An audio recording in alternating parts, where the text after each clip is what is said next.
Hi hello ನಮಸ್ಕಾರ ಪ್ರಫುಲ್ ಪ್ರಯಾಗ್ YouTube ಚಾನಲ್ಗೆ ಸ್ವಾಗತ. ಫೆಬ್ರವರಿ 25ರಂದು ದೇಶದ ಅತಿ ಉದ್ದದ ಕೇಬಲ್ ತೂಗು ಸೇತುವೆ ಸುದರ್ಶನ್ ಸೇತುವನ್ನು ಪ್ರಧಾನಮಂತ್ರಿ ಶ್ರೀ ನರೇಂದ್ರ ಮೋದಿಜಿಯವರು ಇವತ್ತು ಉದ್ಘಾಟಿಸಲಿದ್ದಾರೆ. ಏನಿದು ಸುದರ್ಶನ್ ಸೇತು, ಇದರ ವಿಶೇಷತೆಗಳೇನು ಎಂಬುದನ್ನು ಒಂದೊಂದಾಗಿ ಈ ವಿಡಿಯೋದಲ್ಲಿ ತಿಳಿದುಕೊಳ್ಳುತ್ತಾ ಹೋಗೋಣ. ಅದಕ್ಕೂ ಮುಂಚೆ ನೀವಿನ್ನೂ ನಮ್ಮ ಚಾನಲ್ಗೆ ಸಬ್ಸ್ಕ್ರೈಬ್ ಆಗಿಲ್ಲ ಅಂದರೆ ಕೂಡಲೇ ಸಬ್ಸ್ಕ್ರೈಬ್ ಆಗಿ, ಹಾಗೆ ಬೆಲ್ ಐಕಾನ್ ಕ್ಲಿಕ್ ಮಾಡೋದು ಮರಿಬೇಡಿ ಪ್ಲೀಸ್. ಗುಜರಾತ್ ಪ್ರವಾಸ ಕೈಗೊಂಡಿರುವ ಪ್ರಧಾನಿ ನರೇಂದ್ರ ಮೋದಿಜಿ ಅವರು ಭಾನುವಾರ ಅಂದರೆ ಇವತ್ತು ದೇಶದ ಅತಿ ಉದ್ದದ ಕೇಬಲ್ ತೂಗು ಸೇತುವೆ ಸುದರ್ಶನ್ ಸೇತುವನ್ನು ಉದ್ಘಾಟಿಸಲಿದ್ದಾರೆ.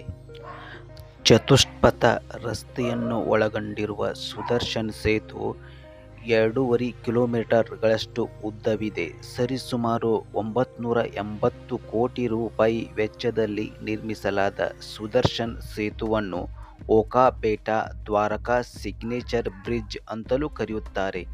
ರಸ್ತೆಯ ಪಾದಚಾರಿ ಮಾರ್ಗಗಳಲ್ಲಿ ಸೌರ ಫಲಕಗಳನ್ನು ಅಳವಡಿಸಿದ್ದು 1 ಮೆಗಾವಾಟ್ ಅನ್ನು ಉತ್ಪಾದಿಸಲಿದೆ. ಪಾದಚಾರಿ ಮಾರ್ಗಗಳಲ್ಲಿ ಭಗವದ್ಗೀತೆ ಶ್ಲೋಕಗಳನ್ನು ನೀವು ನೋಡಬಹುದು. ಸೇತುವೆ ಮೇಲೆ ನಿರ್ಮಾಣಗೊಂಡಿರುವ ರಸ್ತೆಗಳು 27.2 ಮೀಟರ್ ಅಂದರೆ ಸುಮಾರು 89 ಅಡಿಗಳಷ್ಟು ಅಗಲವಿದೆ. ಎರಡೂ ಬದಿಗಳಲ್ಲಿ 2.5 ಮೀಟರ್ ಅಂದರೆ 8 ಅಡಿಗಳಷ್ಟು ಪಾದಚಾರಿ ಮಾರ್ಗಕ್ಕೆ ಸ್ಥಳಾವಕಾಶವಿದೆ. ಈ ಪಾದಚಾರಿ ಮಾರ್ಗಗಳಲ್ಲಿ ಭಗವದ್ಗೀತೆಯ ಶ್ಲೋಕಗಳನ್ನು ಹಾಕಲಾಗಿದೆ ಮತ್ತು ಶ್ರೀಕೃಷ್ಣನ ಚಿತ್ರಗಳನ್ನು ಅಲಂಕರಿಸಲಾಗಿದೆ. 20 ಲಕ್ಷ ಯಾತ್ರಾರ್ಥಿಗಳಿಗೆ ಈ ಸೇತುವೆಯ ಪ್ರಯೋಜನವಾಗಲಿದೆ. ಬೇಟಾ ದ್ವಾರಕಾ ಓಖಾ ಬಂದರಿನ ಸಮೀಪವಿರುವ ಒಂದು ದ್ವೀಪವಾಗಿದೆ.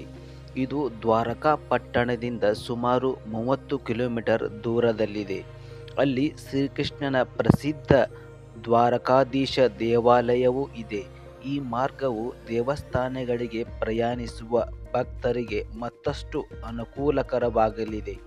ಒಟ್ಟಿನಲ್ಲಿ ಈ ಸುದರ್ಶನ ಸೇತು ಸುಮಾರು 8,500ಕ್ಕೂ ಹೆಚ್ಚು ಸ್ಥಳೀಯ ನಿವಾಸಿಗಳಿಗೆ ಅನುಕೂಲ ಮಾಡಿಕೊಡಲಿದೆ.